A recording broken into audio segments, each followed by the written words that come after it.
নোয়াখালীর সুবর্ণচরে মেঘনা নদীর ভাঙনে বিলীন হচ্ছে জনপদ। ভিটেমাটি, শিক্ষা প্রতিষ্ঠান, হাট বাজার সহ বিভিন্ন স্থাপনা এখন নদী গর্ভে।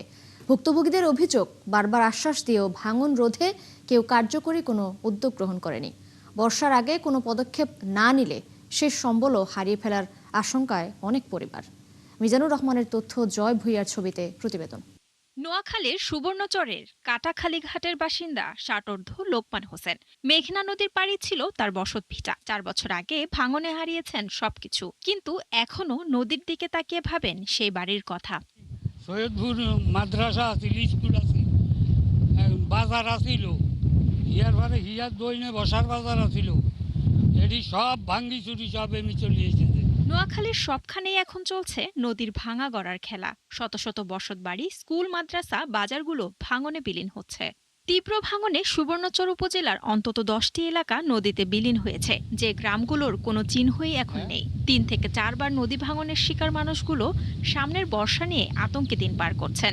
ভাঙন রোধের দাবি জানিয়ে মানববন্ধন সহ নানা কর্মসূচি পালন করছেন তারা। যাবার কোনো বাসস্থান নাই, এখন সরকারের কাছে আকুল আবেদন, এখন যেভাবে এটার একটা ব্যবস্থা নেওয়া উচিত। এটা শুধু জিও ব্যাগ না, এটা স্থায়ীভাবে ভলক দিয়ে এখন টিকসই বাঁধের মাধ্যমে যদি সরকার আমাদের এই প্রকল্পকে মানে বাদ করে দেয়। নদী ভাঙতে ভাঙতে একবারও অসহায় হয়ে গেছে, তাদের বর্তমানে কোনো অবস্থান নাই। বেড়ির সাইডে, রাস্তার সাইডে অনেকজন গদুয়ার করি আছে। একবার ভাঙছে, ভাঙ্গি আবার মানে এই যে এই জায়গার ভিতরে রয়েছি, এখন মনে করেন আবার ভাঙ্গি যাই বুড়ি, কোথায় যাবো কোথায় থাকুন, শুধু ওই টেনশনটা করতে আছি। প্রধানমন্ত্রীর নির্দেশে গত 17 মে ভাঙন কবলিত স্থান পরিদর্শন করেছেন পানি সম্পদ মন্ত্রী শহীদ উদ্দিন চৌধুরী অ্যানি ও BNP vice chairman Mohammad Shahjahan. এই সময় তারা বর্ষার আগে মেঘনা নদীর ভাঙন রোধে জিওব্যাগ ফেলা সহ স্থায়ী ব্যবস্থা নেওয়ার আশ্বাস দেন। আগামী বর্ষা থেকে এলাকাকে রক্ষা করতে হবে, সেই ব্যবস্থা গ্রহণ করতে হবে। জরুরিভাবে সেই ব্যবস্থা গ্রহণ করার পর তারপরে স্টাডি করে দেখবে কি ব্লক করলে কি থাকবে, নাকি কি করতে হবে, যাই করা দরকার তাই করা হবে।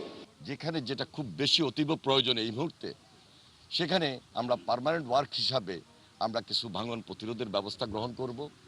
আমরা সেই অনুযায়ী স্টাডি রিপোর্ট কমপ্লিট হওয়ার পর চেষ্টা করব আগামী অর্থ বছরেই এই কাজগুলোকে সমাপ্ত করার জন্য। নদী ভাঙন এলাকার মানুষ সরকারের কাছে আর প্রতিশ্রুতি নয়, স্থায়ী সমাধান চান।